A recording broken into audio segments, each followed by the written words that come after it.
So yeah, I'll figure out a way to make this into clips, but this is episode one, and Goodness. obviously I've been talking about doing it for so long, so I need to So just start. this is your test trial. This is your first sort of like dipping your toes in the water of this thing. Yeah, Great. yeah, exactly. I think And now we look great. I think this is quite a good setup, isn't it? Yeah. A warning, my laptop might crash when it gets to like 5%. It's doing a whole charging thing. I'm on 100% at the moment, so it's fine. But when it Okay. gets low, I'll give a sort of like, Okay.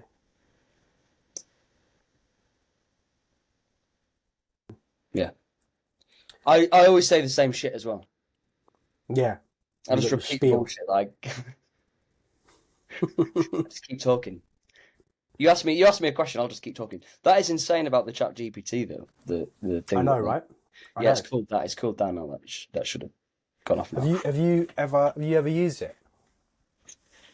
You've never used ChatGPT? Not yet. Why not? I've been with a mate who did. My ex-house. So we were I've been with a mate who once did it. I was with a mate who once did it. No, I never really needed to.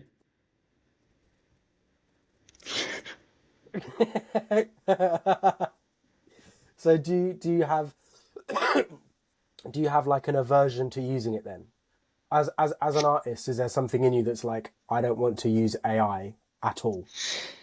Mm, it's not like an aversion to it 100%, but at the moment I think I'm on a train of like writing stuff that I don't want to use it because it's like half about reflecting on what's going on now and then writing a song based on that. So it's not like I won't ever use it, but right now I'm sort of on a train of thought that like if I talk about it with like even with Mads, my partner, or like anybody else, it sort of like spoils the thing. So Yeah. I've sort of got into a habit of just like sitting with an idea and then just waiting for it to then come out. And often it will come out at like fucking 10 in the morning when I'm in my PJs playing the guitar. And that's Mm, how it will filter out. As opposed to mm, if I think through it too much or like try and analyze it, it doesn't happen. yeah. So I guess for songwriting it's maybe different than like I'm not bouncing around ideas in the same articulate way as you might do in a rehearsal room. It's Yeah. like it's much more about waiting for the moment that it just sort of filters out. I know exactly what you mean. I think it fit like when I was writing poetry, I always felt like I was unearthing something that was there, or discovering something, or like stumbling upon something as opposed to like creating it. Yeah, And by the nature of stumbling upon it, you can't look too hard, yeah. otherwise you won't be stumbling. It's much less conscious than Yeah. like I think some people do it really consciously. I don't work like that. Like all the best songs that I've written that I know are really good because they're just honest and a bit weird and I some bits don't make sense to me Mm. and that but because it doesn't make wholly sense to me, like I don't know how I got to that like lyric or whatever or like that phrase. I don't know how that came about. Um, if I was to think through that and try and write that, it wouldn't be the same because it's like Eesh. everything that happens underneath here that I'm not conscious of, Yes, that's right. That's right. Yeah, and and it then just like spills out. It spills out. It doesn't come from here and work its way down. It spills out from there. So that's why I stopped writing, I think. interesting, right? I and and I think I'm probably in a place now where I can write quite happily, but I was in a place where I didn't want to articulate the truth of everything, and there was no point in trying, and there's nothing else to write about. Yeah, yeah, So every time I started to, I was like, well, I don't want to put that down on paper. yeah. So now I have to stop. And yeah, I just didn't want honest reflection. So I've ran out of things to write about. What was that about? Because you didn't want to meet it, or It was, it was scary? it was. I didn't want to admit. I didn't want to admit the things that were on my mind at the time. Mm, And so then there's mm, nothing else to say if you're not ready to admit those stuff. And mm, now that that mm. stuff isn't on my mind, I'm not scared of what the creative process might bring out. Yeah. I haven't So thought it's about this before, but but do you do it so when you were writing in the moment it would be too hard to say something, but afterwards you'd be able to say it quite well or articulately once you'd sort of boxed it in a thing. in that moment, being like, I don't know, maybe like a few months or even a year, I didn't want to say out loud the things that would have come out if Mm. I was writing creatively. Yeah, that's interesting. That's interesting. So But sometimes it's like so I don't know. Sometimes it will find. So I wrote a song the other day. I was waiting for loads of. I had like 3 auditions gone off and 1 recall. mm, And I thought I had that job, and I just got used to like waiting, and I found that I hit like this sort of the last song that one that I'm sort of still working on, but like that came out just like fell out was the one was is about waiting mm, and the feelings of just holding on, biding your time, filling your time, working, doing something else to hopefully do this thing. And but that came out like I hadn't noticed again what was going on in my head when I was sort of like when it was pouring out. But then I was like, once I'd written it, I was like, oh, that's about this that's going on right now. So yeah, it wasn't even going as deep as, oh, I don't want this to be shared. It was just I was feeling the thing and it just rose out. So it wasn't I had no judgment on it almost. And even if I didn't like it, it came out in a way that felt so ambiguous I and see. kind of almost like specific because it resonated.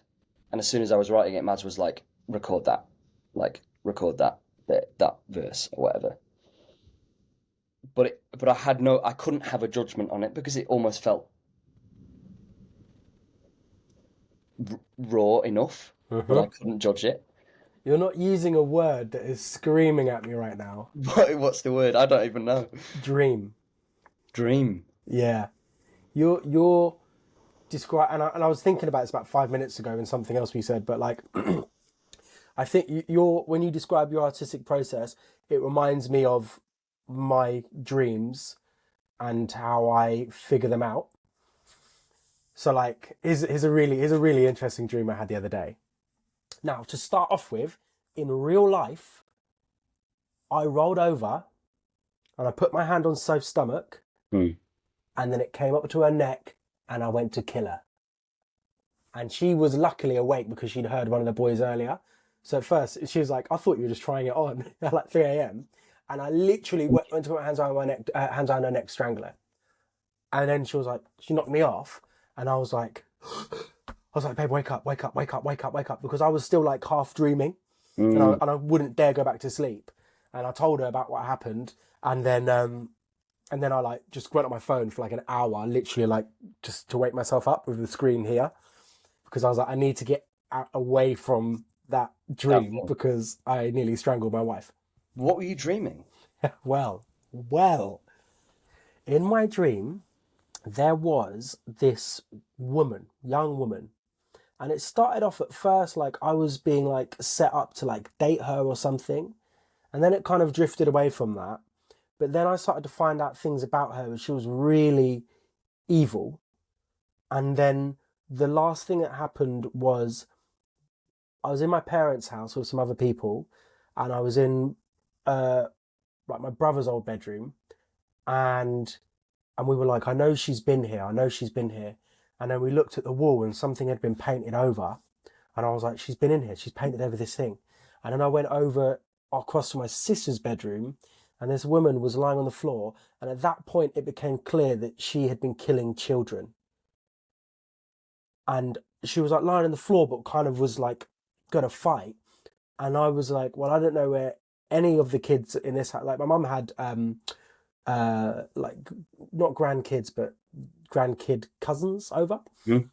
My nieces and nephews had been over there a lot lately, and my kids have been over there a lot lately. So I was like, I'm gonna get you. And so I went on the floor and I went to kill this child killer. And then I woke up because I was actually about to strangle Soph. Blimey. And when I explained this a few days later, my sister-in-law was like, "Oh, you've been watching that Lucy Letby in the news, haven't you?" And I was like, Wow. "Fuck. Yes, I have. I have. Wow. That's why I had that dream."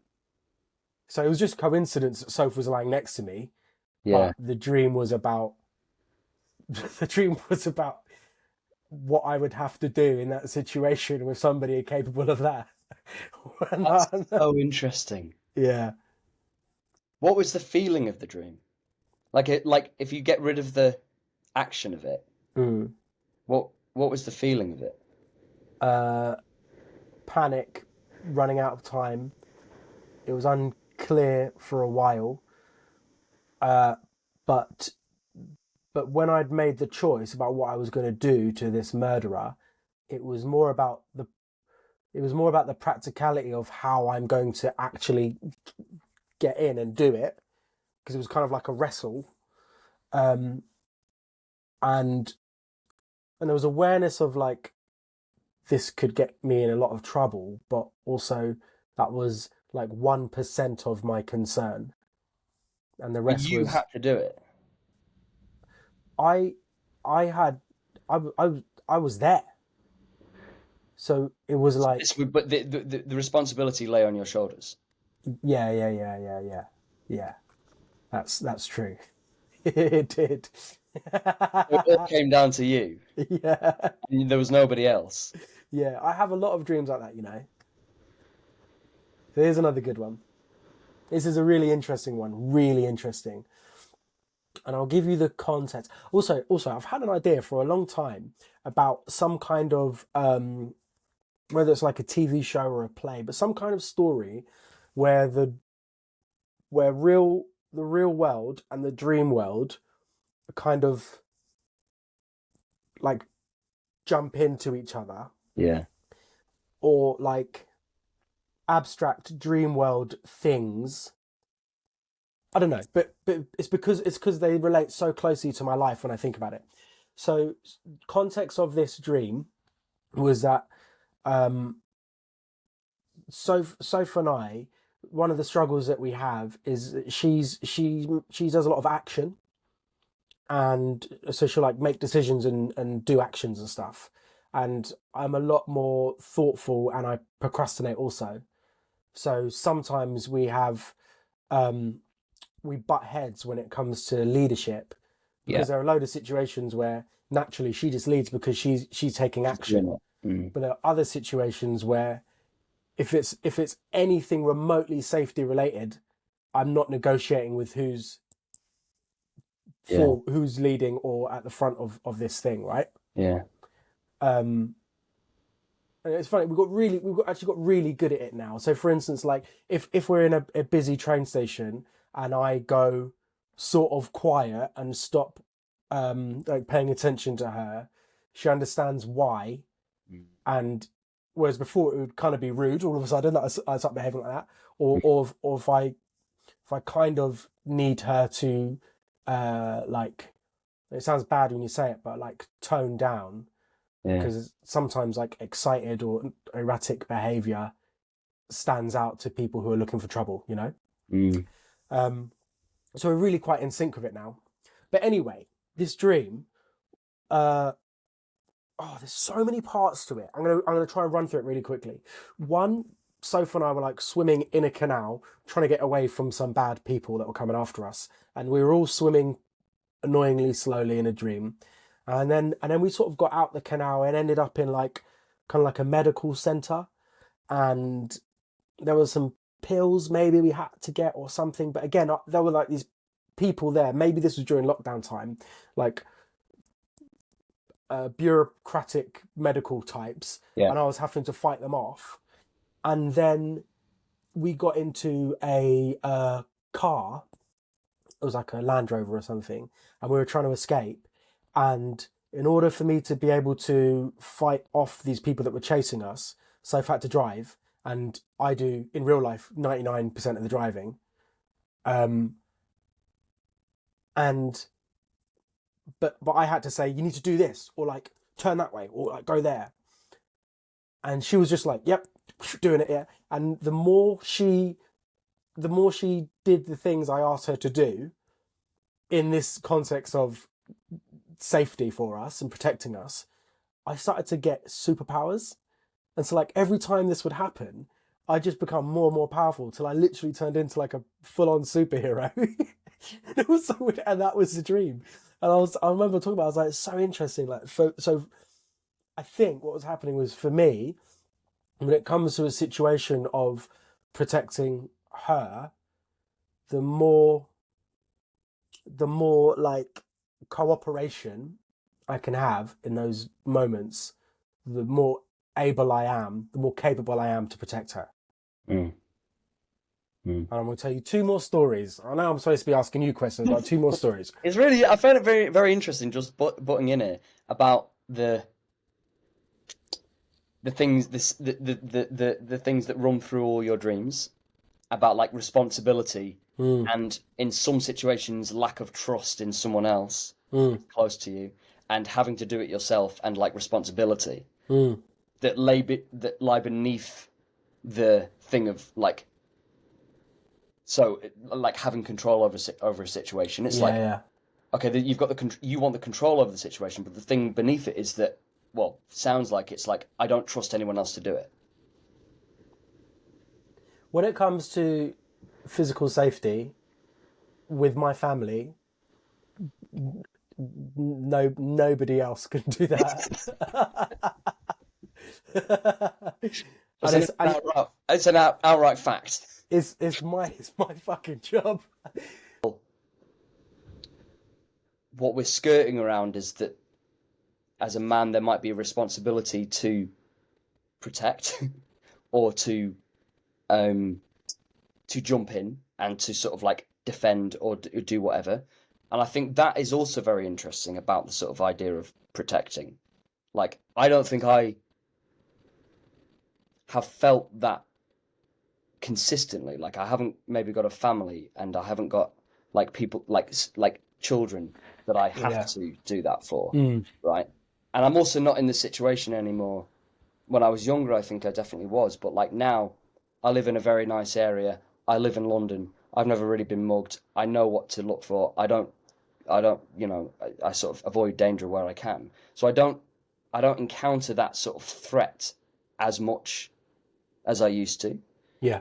But I remember talking to you about when I was going through Morocco in the souks, and we got lost, and it was dark, and there was no one about, but there was people like in the corners who I didn't know what they were doing. I didn't know what they were looking for. I didn't know if they were selling something. I didn't know if they were looking for like opportunist muggings or like idiot tourists. But my like spidey senses went like, and I was like, I did the same thing that you were saying you did in the train station. The train station? Yeah. Or like that you do in the train stations where you sort of get a really strong awareness. You go very quiet. I went super quiet, and my partner was like, you're scanning rather than and Maz was like, what's going on? Like, are you all right? You seem angry with me, and I'm like, I'm not angry with you. It's not you. I just need to like, not. I can't talk. Yeah. Like, I just went. Yeah, that's it. It's like, I just can't talk right now. But it's interesting that sort of thing that comes up because it was like, it was fear, and it was kind of but from the fear came like, I don't know if I should be ready to fight or flight. Like, I don't know what I'm ready for both, but I don't like, that's a horrible state to be in because you don't know. Yeah. Like, you have no control over that situation. And I guess for anyone when that comes up, there's a sense of like, what do I do? And who knows how you will react in those situations? Like at that wedding, it's quite easy to watch a video like that and sort of like pull it apart and analyze it. And then I also go, but I've acted like an idiot in situations before and got really beaten up for it. Yeah. Or I've not done that and felt really guilty when I've fled. Goodness, I hope that person's all right because I just flew. Mm. Because it was this, I remember this walking through Lancaster and seeing this guy like 2 meters ahead of me get absolutely decked, smash his head on the floor, and just seeing blood. And I was like, I'm going. Yeah. And I was like 16 or something. So I, maybe didn't have the maturity to So it's not your job. It's not your job to get involved, right?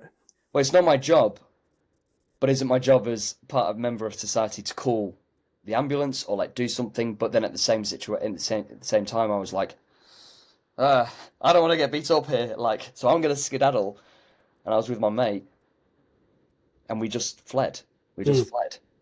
But there's been other times that I've fought and then ended up in hospital. So it's like, it felt fun. Yeah, yeah, yeah. But I know one I could have died in, and the fear was there for the other situation. I'm going to tell you this third dream, and then we're going to move on to some other stuff, right?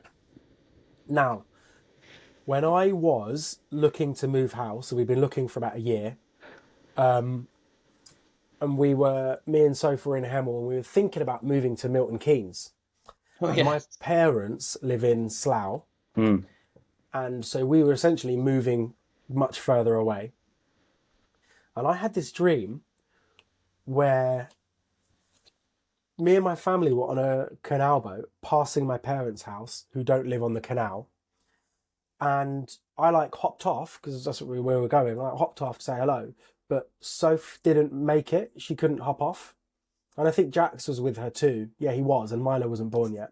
And I was like, oh, they didn't manage to hop off and they're like drifting away. And so I'm like, oh, and I'm running to catch up with this canal boat. And I'm just following it through just miles and miles. And it's all really difficult to keep up.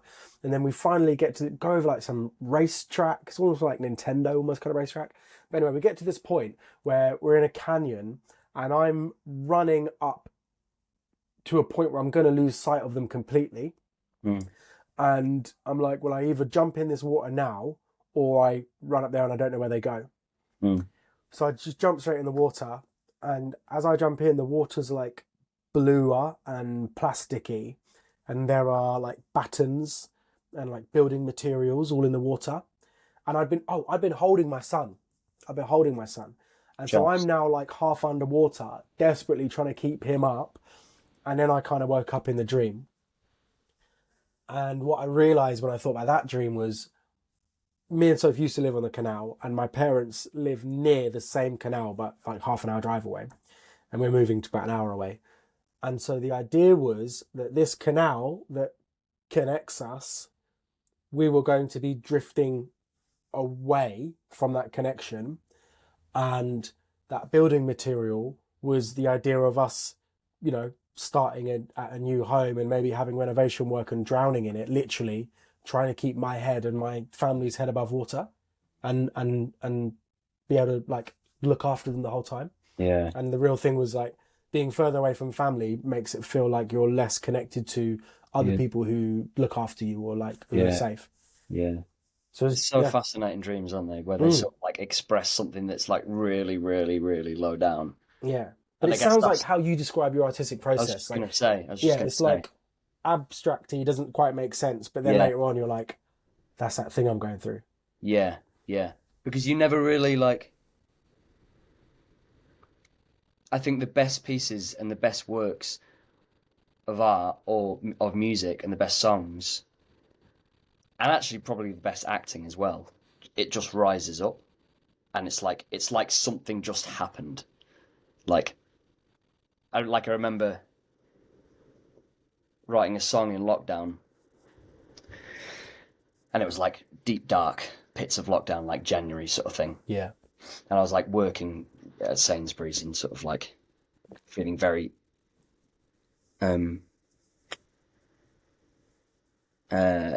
hopeless in a way. Very and what? Hopeless. Yeah. And like whatever that is.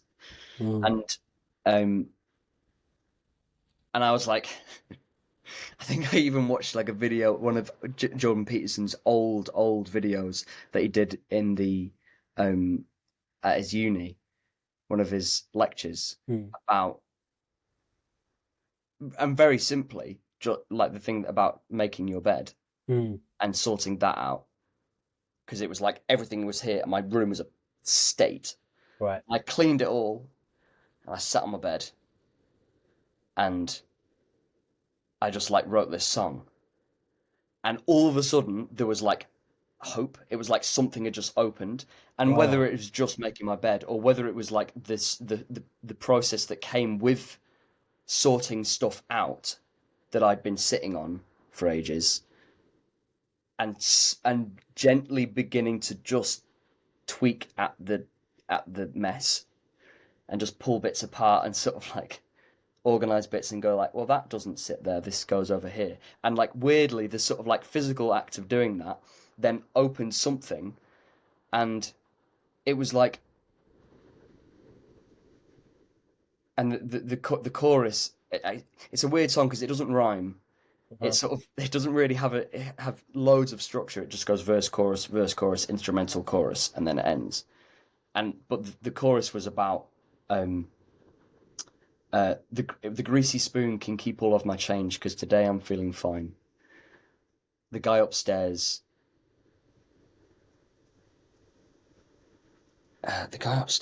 knows I'll be something brilliant. Some brilliant line you can insert it, but it was about like, I'm just gonna keep going because the guy upstairs knows that I'm just spinning round until I've run out of steam, and like slowly tweaking it apart actually opened up something that was like, oh God, my whole life is gonna be like this. So I better start pulling stuff apart because that thing is just gonna get bigger. Mm, And as soon as I started pulling it apart, it was like, oh, this is now easier than it seemed when I was just on the edge of it looking at this whole thing. But it took the act of making my room neat and tidy for me to then be like, whoa, I feel lighter, or I don't know. It's so I don't even really know what that song's about. I just know it was about an opening of something and like a right. release of something about my life that that felt like a really big turning point in some way, that song. And I always associate it with like a release of something. Um, So interesting. but So it's like, that I like, think I think that is across the board in terms of art anyway. And it's like you hear it all the time about um you laying the foundations for the thing to just like pop up and happen, and then almost it's like you can't critique it because it's why the whole thing about critiquing art and having art reviewed is an interesting thing to even have in our world, because of course I think people should have their opinions about what they see in the art that's been expressed. Of course, I think that's really important.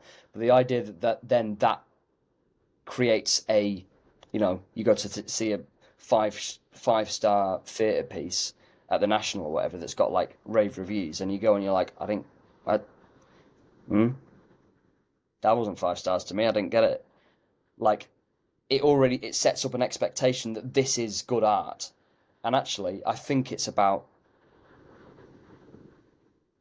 actually about not critiquing it too much and not falling trap into the sort of like reading the reviews and sort of like, and almost when you do it, when you release something or when you do a bit of work, trying not to um trying to be as honest as possible but not judging it when it feels raw, because that's, yeah, you I shouldn't think judge it too actually is soon. not judging it too soon, because actually I think, like, and I have this a lot where I'll judge something immediately and hate it, like not because I'm being modest, but I will genuinely hate it and I will dislike it and I'll throw it away and it will stay in my like voice notes for um months, and then I'll listen to it back once I've cooled off, and I'll listen to it back and I'm like, and I hear it afresh, not expecting it's going to sound like, and I'll be like, oh, wow, that was really something. I should do more on that. And then I'll go back into it and realize how honest it was. Yes, I So see. I guess actually that links us back to what you were saying about like you feel yourself not wanting to articulate or not wanting to see or entangle yourself again with a certain feeling. Yeah. I guess maybe I actually do too. Hmm. But my immediate reaction is I hate this. And that weird feeling you get when you're like making art and you're like I hate it, but I also get like I really don't like doing this. I don't like how this is making me feel. Yeah. And Oh, like it's uncomfortable as hell. yeah, and it feels impossible at times. Like I thought I had a really good idea, and I Hmm. had fun at the start, and then so here's what I do: I'll have fun at the start, and then I'll get like midway, and I'll be like, okay, well I've started this thing, so I've got to carry these thoughts on. I've got to carry on these threads now, and then I get to a point where I'm like, I don't know how to end this. Mm. I don't know how to like tie it up. I don't know how to make anything satisfactory of it. And now I'm just angry at this like mess I've created, and I don't know what to do with it. Yeah. And I was for some reason some tune come on the other day, and I just started rapping one of my old poems, right, that Mm. I'd written to music, and I got to the end and was like, God, I never finished it. I never finished it. I just kind of trailed off like that's not an ending. I just left it because I was like, I don't know how to finish that. I knew what I was saying for Mm. the first 75% of it. Mm. And then I was like, oh, I've got to finish this poem. I don't know what it is. Mm. Because it feels like it should have some answer in it. Hmm. Like you write it and I guess the ending it should feel like complete. And Yeah. sometimes it's just like it doesn't feel complete. And I've got into the habit of like making like a fake ending. Like I'll just go, okay, I'll just like so if it's in a song, for instance, I'll record myself playing the chords and I'll just like improvise something over it, like melody, and maybe change the chord structure a little bit, and then I'll just like make a fake ending. I'll go, that's where it's going to end, and actually often that's been the part where I've just like let go of trying to fix it and just go like, I'm just going to make it, I'm just going to finish it, like has actually been something that has later been part of like an integral part of the song that gives it the lift that it needed to then end actually where I ended before, if that makes any sense. Right. So Yeah. it's like Yep. Yep. letting Yep. go of the idea that it has to be then perfect, like and just going, actually, fuck this. I'm just gonna I'm just gonna make an ending and it's gonna be done. And then I'll come back to it and I'll reorganize it. And the thing that I Yeah. the thing that happened, the thing that I did or wrote when I wasn't trying to make it good or like It's like you finished answer it. making the puzzle pieces.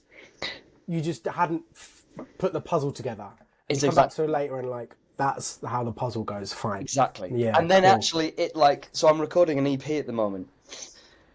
And for years, everyone has been like my friends and people I've played for and like worked with have been like, you have to record like something. Like, I want to hear your music. I want to do this, and I've not been able to. And you've been one of those people, but I've Mm. not been able to do it because I've been like, I can't.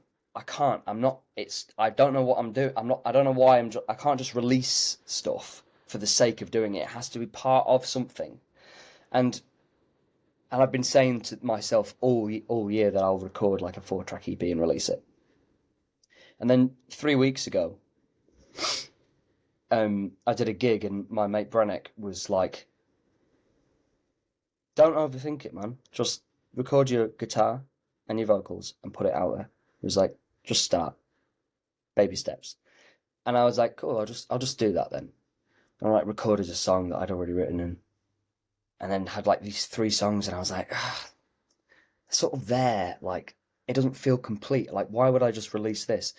And I remembered, I don't know how. I think I went outside for a fag, and I remembered the this song that I'd never ever played, but I wrote for my godmother who passed away a few years ago, and I wrote and that I just wrote a song when I found out she passed away, and then like sent it to my mum, and I played it at her funeral and stuff. And I was like, all these songs feel like they're about home in some way. And then from the left field, this song came back to from my memory into my sort of like conscious brain. And I was like, oh, I could put that song on it. That is a really important song in like my life. And all of a sudden I had like these 4 tracks that had context. Yeah. And so from all these random songs that seemingly were not to anything to do with each other, I then put them together, and with that last song completed this like story that was about home in some way, and about like it had then context, and it had like a boat to sail on, and I was Yeah. like, okay, now that's a plan, that's a thing that's complete. So in a sense, those songs that always felt like they just expressed this random thing, then together make up a body of work, or this like snippet of something that I then feel all right to release. I like that. I like that they then had a boat to sail on. I really Yeah, like that. because I guess it's different, right? And I guess you could sort of say the same thing about making a song from scratch, and like you're just trying to find a boat for the feeling, but like they do come up with random. It feels random sometimes that it just like they appear, and it's when you try and write a good song, you'll write an awful song, and when you just noodle around, you'll come up with something that Yeah. is genuine and like authentic and honest and raw. Yeah. But because that's to do with when you're trying to write a good song, you've already judged it.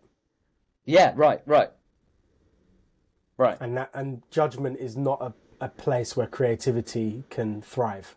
Yeah, and you try and I also went through a few years of trying to write stuff in a style. Ha, I yeah. got really into jazz chords, and all of a sudden thought I was a jazz musician, and then started writing stuff that like like sort of Rex Orange County sort of esque stuff, because I was like loving that sort of music at the time, and that was really great to go down. But like I was trying to pin myself in on something, um, which the restrictions were quite good, but I never wrote really anything that I felt was really honest. Mm. And the stuff that does come out that feels honest is like I go, I don't know what style that is. I don't know how you would market that. I don't know what that would be. I don't know like Yeah. I don't know what to do with that, but I know and I hope and I feel that would communicate something that someone listens to and goes, huh, like Yeah, you can tie it that's up nicely later, can't you? You can have that like a objective lens on it later, but you can't have an objective lens on the actual spark of a creative no, idea or process because it's a block. yeah, Art is subjective, so you got an objective lens on it is a really, which is so that gets back to like reviewing art.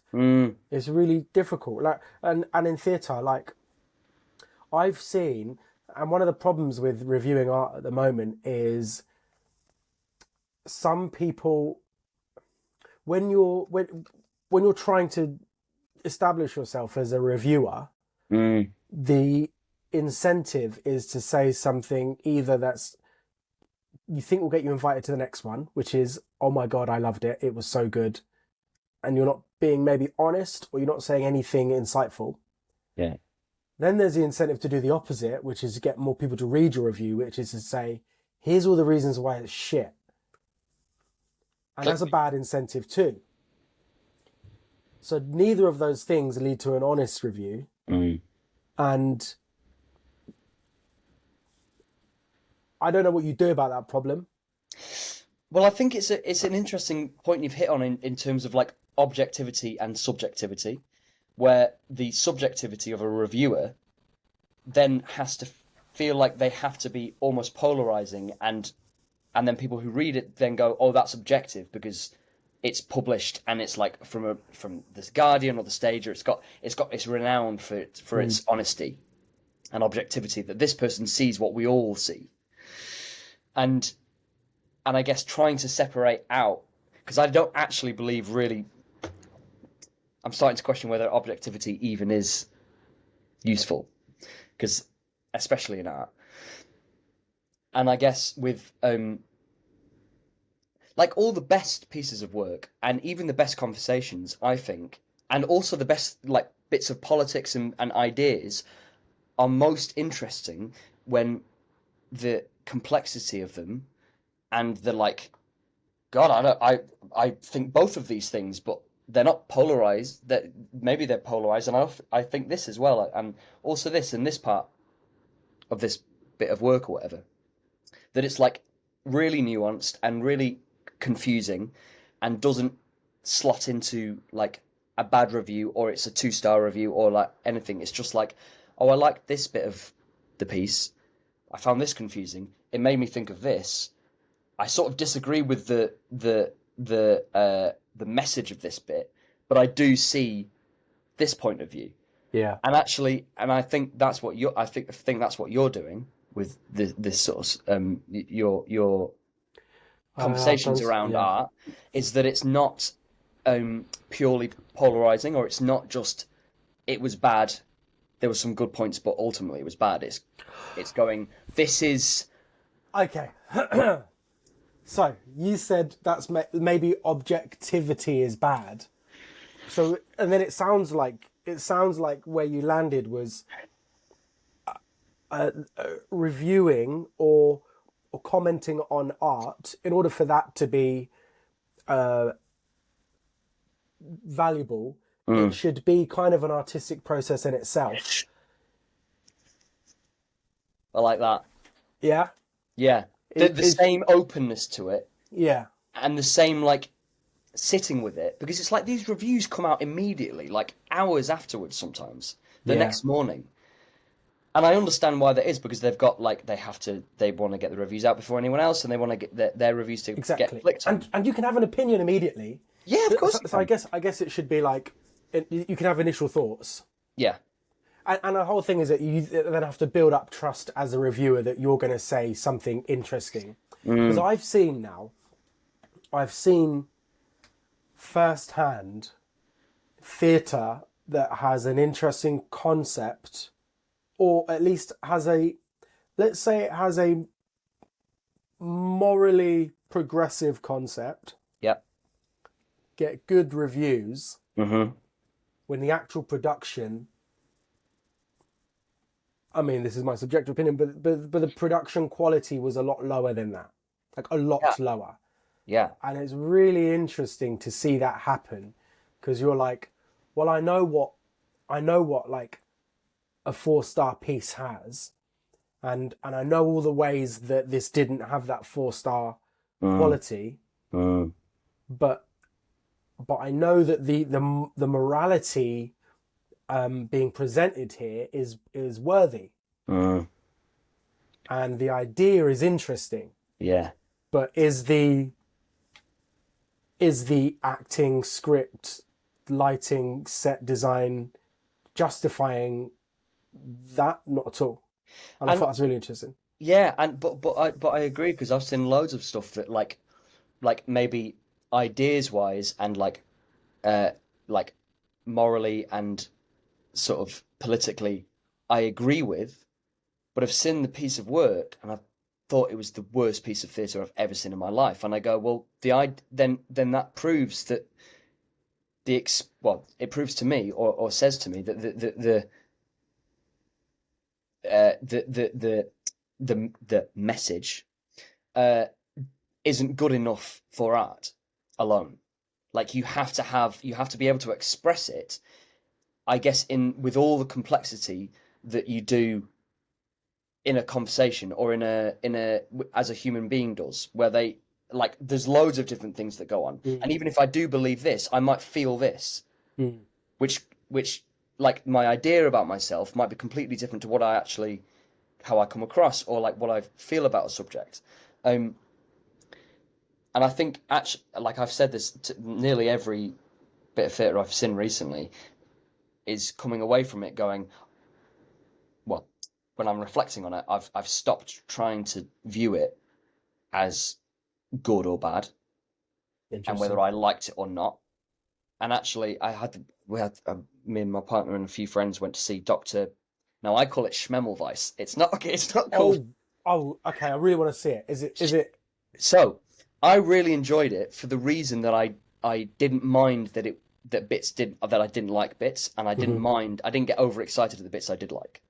So I just came away, and we had the most interesting conversation about what it brings to the surface afterwards, like in terms of the conversations and in terms of like pulling it apart and working out why bits that my partner didn't like, why maybe that lined up with like her point of view, and also the bits that I really liked or disliked, again, how they line up with my point of view on how I view myself or what I like in life, or and actually being able to go to step outside of it and view that as separate to me, and also separate of like commenting on like an idea or whatever. So anyway, it's not really a point there, but I really enjoyed it, and I think you would. I think you should see it. I think it probably does finish soon, and I'm so stupid for not even looking at the dates. I just think Mark Rylance is the best actor I've ever seen. Yes, I agree, and also I can critique his acting because I didn't think it was the best thing he's done. But that's fine. Yeah, oh yeah. Like, I still think what he was doing was excellent. When I saw him in Jerusalem, I couldn't see any acting. Yeah. I could see that he was doing a brilliant performance adapted for the stage. Yeah. But I couldn't see him acting. Yeah. And there's this one bit that just like hit me like, I don't know how to be good enough as an actor to get this right. And he was like sitting on some chair, whatever, and he had these shots, and it's like the guy from the council came and was talking to him, and Mark Rylance was telling the guy from the council this story, and he like poured himself a shot, and then he carried on talking about his story, and then he's like saw the shot and was like, oh, and then carried on, and I was just like, I believe that you forgot you were supposed to drink your shot. I believe that you saw your shot and were like, oh, fucking hell, great. And then carried on. And I'm going, as an actor now, to know that you have to forget about and then remember your thing, I don't know how you actually make that look like you're not performing, remembering. Yeah. Maybe you have to throw yourself off. He must have done, because he wasn't, it was like, you know when an actor is being cut off in their line, and so they speak like they're about to be cut off. Or they just, and it's like no one speaks like that. When you're cut off, you don't. Yeah. And so it was like he cut himself off without knowing he was going to cut himself off to drink a shot. And I was like, that's so impressive to me.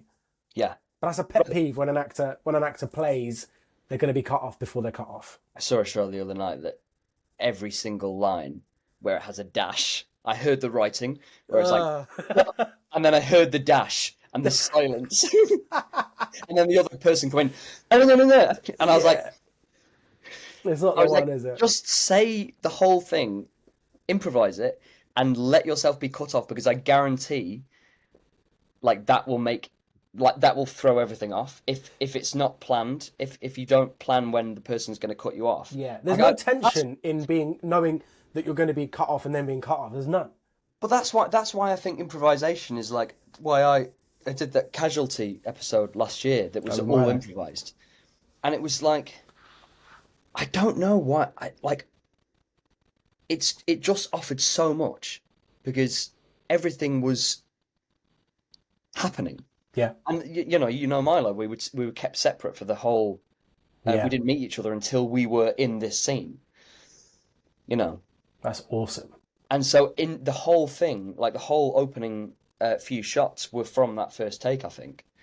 And also like my mic pack fell off my my shorts, and so like the reason I'm on the floor is because it was dangling, so I had to cover it. So it was like all these things went wrong, and I was completely thrown off. So even though we were improvising, even if I had any idea about what I was doing, which I didn't, because I was panicking. Like it was completely reactive. So maybe, I don't know, maybe he did that thing with the shot every night and found a way to genuinely find surprise in it. The only way I can explain it is that he just forgets. Yeah, yeah. But I don't know It's how you forget. How do you forget when you know you have to do something? But I yeah, guess well, you have to remember. that's the fun of it. That's the fun of it. Is maybe the thing of it is getting out of the way and I don't know, genuinely forgetting. Maybe I, s- that's I saw one bit was great where this guy on stage accidentally opened up a can that had been shook, and it sprayed in his eye, and it love was it. really funny, but he couldn't see. And then I'm going, I know that's gone wrong, and I'm watching it Yeah, like, what are they gonna do? What are they gonna do? And yeah, Mark just carries on because it yeah, was completely a reasonable thing to happen in the circumstances. And then when Mark wasn't like focus, and he kind of like carried on like talking to the people among him, the sort of like patted the guy on the shoulder, and it was just a real like, you'll be all right, you're okay, yeah. but fully in character, and just in all part of the scene. yeah. Oh, that was really good. But I think what we're hitting on is that like the stuff about songwriting and the stuff um about seeing like Mark Rylance on stage doing something that you're like, how like was that planned? Is that part of it? Was that just like live in the moment? Is all about kind of throwing yourself off enough or catching yourself enough in the moment to let stuff just happen. Yeah, And and and even when I'm writing a song and when you were writing your poetry, like there will be bits that just like that you improvise or that just happen and but it doesn't mean that you've not worked very hard to allow that to happen in the way that can express the thing, right? So it's like yeah. his technique's going to be on point, like because there are other things that he's got to pay attention to, but then he like consciously forgets it. And like I know I've got to keep in time, I know I've got to play these chords in order for me to improvise over it, so I've worked enough to let that happen so that I can sustain that, but I've worked enough that I can let the improvisation stuff come through and that be the expression of something that otherwise I wouldn't have got to intellectually. It's like with an audition where you don't know your lines well enough, and so it feels like you're learning your lines in the audition, and Yeah. all that's coming across is that you're remembering the next thing you have to say, Yeah. as opposed to like knowing your lines so well that the thoughts can just ride the words that are coming out of your mouth. Yeah. It's interesting. So I did a short film like 2 years ago called Nosebleed, and as directed and written by Andrew Jonathan Smith, who I've known for years, but is like he's like an actor's director. Like he really sort of like gives it over to you and is like, if you find like you want to improvise, like you can go around the text. I'm not precious about it because he's got that director's actor's brain, but also he's written this thing that he's let go of the control that writers sometimes have, and is like, well, in order for this to really live, maybe I understand that this person has to find it through themselves. And we did like it was like over Zoom, so he was on a laptop on Zoom in the corner, and I set up my camera sort of here, and it's just like a one shot 5 minute monologue. And the take we chose was the take that I hated. That's come up again. That I hated because I was forgetting my lines and I thought it was going awfully. But I knew the text really well. But I was annoyed that I was forgetting my lines. But it worked and it thrust us into this sort of I knew them well enough that I could sort of get through it, but it threw us off enough for this stuff to come up that actually ended up being the final take, the substance that I wasn't in control of. I like that. Because you know, if You, you learn some lines and you know them so well, and then you do it and it's like dead because you know it so well. yeah, or you get redirected and you It, can't get away from how yeah, you've learnt your lines. yeah, yeah. Yeah, Like that's a tricky place to be in. yeah, and especially if you've got like if you've got a lot of text to learn in a very short amount of time, sometimes I find I'm dyslexic as well, so I find it hard to get words in my brain. But when I was younger, definitely would learn it a certain way, and that was the only way I could remember the lines, because it was a line learning exercise, because I struggled to learn lines. Or that was the story I told myself, which probably was a hindrance. But when doing this short film, it was just like something about knowing it well enough that ultimately I could continue, but not. But and at the same time, it just threw us off just enough to allow something to come through that was like live and spontaneous. You know, you said about remembering lines, you could only do it one way. Yeah. When I was doing the play that goes wrong, I'd sometimes forget my lines, which I've never had any other time in my career. I've always been, the minute I get up on stage and start putting things together, they're in. And like, so week 1.5, as long as we've been up on our feet, I'm fine. I'm there. Learning it off the page, I can do, but it's just not in me yet. But with the play that goes wrong, I'd forget my lines for 2 reasons. And I think they end up being the same fundamental reason. One is if I had like a week off and I came back to the show. And the other one is if an understudy was on, there'd be a rhythm change. And I'd sometimes just get so thrown off because on that show, the rhythm is almost more important than anything else. Yeah. And so as soon as someone's delivering something differently, I'm like, oh, and normally in fact, not normally, I always love understudies going on because it's different. But when it was like the super high pace stuff and they'd say something that was off the rhythm it's supposed to be on, my whole body was like no longer aware of where I was in the space or where we were in the scene, because there was just such a pace to it that you ride.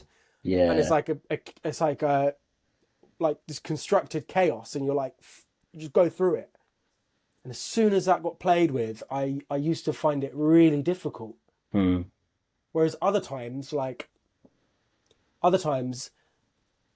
when the principal cast are on, anything can change. But I know their rhythm, and the rhythm is like in all of us together. We've made this like piece that we ride the same one. And so it didn't matter what happened then. But with understudies on, I found it difficult because of the importance of the rhythm in that play. How did that happen? So, because in just coming from what we were saying about sort of liveness and about like spontaneity, how did that show, like, well, did that show encourage you to be like live and to find new things? Because if the rhythm's really important, which it is in comedy, I've not done a comedy before though, but like, I guess how did you like navigate it being live without disrupting the rhythm too much? By learning how to play jazz, I think. Is that a good answer? Yeah. Yeah. You know the standards, Yeah. and you're like, oh, I'm just going to throw this in here.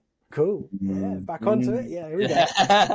And when somebody's got different sheet music because they've rehearsed with the understudy cast, let's say, they've rehearsed at that different pace and a different rhythm, then you've got 2 different songs. And I guess also in comedy, you're reacting so much to the audience as well, right?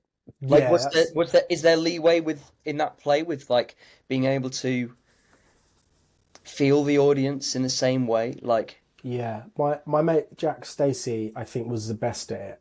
yeah. He's actually now playing Chris again in Peter Pan Goes Wrong. Oh, he yeah. He was understudy Chris when we did. I don't know if he went on to then play. Oh no, yeah, he was understudy the inspector. And when he went on, and there was that bit where the inspector has a long bit with the audience, with a whole ledger. Jack would get the audience to, like, if he did this bit, he's like, no, I'm not having it. And actually, he did this really interesting thing where he sort of dropped out of, because he's Chris Bean is playing No, Jack is playing Chris Bean, who's playing the inspector. Yeah. And in that scene, he'd sometimes... what's supposed to happen is the inspector drops away and Chris Bean comes and starts having a go at the audience. And Jack did this thing where almost Chris Bean dropped away and Jack was having a go at the audience. And it was so funny because he dropped the accent. But Jack's accent is still like it's still quite like preppy. Yeah. So the idea of being like petulant just works, right? So he just come out of it and just be like, no, I'm not being funny. And he's like, no. So the audience are like, they just don't know where they are anymore. And he'd do this thing and he's like, I'm going to count to 3 and you're going to stop laughing. And so as soon as he'd just be like, 1, 2, and then they'd go. And it was so funny, man. He'd just bait them out every time. And so that scene could go on and we'd be backstage being like, I've got a train to catch. Like, what? Like, come But on. it was like it was so funny. It's so spot on. Like he'd really get them going. That's so much fun. Yeah, I actually might need to go soon. yeah, I know. It's way longer than I wanted to do. We should do this again. Yeah, we need to do another one because I haven't asked you anything about Warhorse or Oh, anything yeah, that I was yeah. gonna. So Let's yeah, just arrange another time to do it. Yeah, mate, that was good fun though. That was really fun. That was actually just really good fun. Yeah. But that's what I mean about like I enjoy having conversations with you, so it's just it always goes in a direction that you don't know where it's going to go. Yeah, I don't think we spoke about anything that I planned to. Nope. ChatGPT, you can do that, but you can't do that. You can't do that. Got you on something. All right, man. I'll catch you soon. Yeah. Yeah. I've got a mad busy week. 2 weeks coming up where I'm ending with my mum's wedding. Which is very fun. But come beginning of October, I'm sort of like into like not busy. Okay. I know when I'm working. Sort of Yeah, thing. we'll make it happen in person. Yeah. All right, great, man. Nice, man. Thanks Right, for that. see you later. Bye.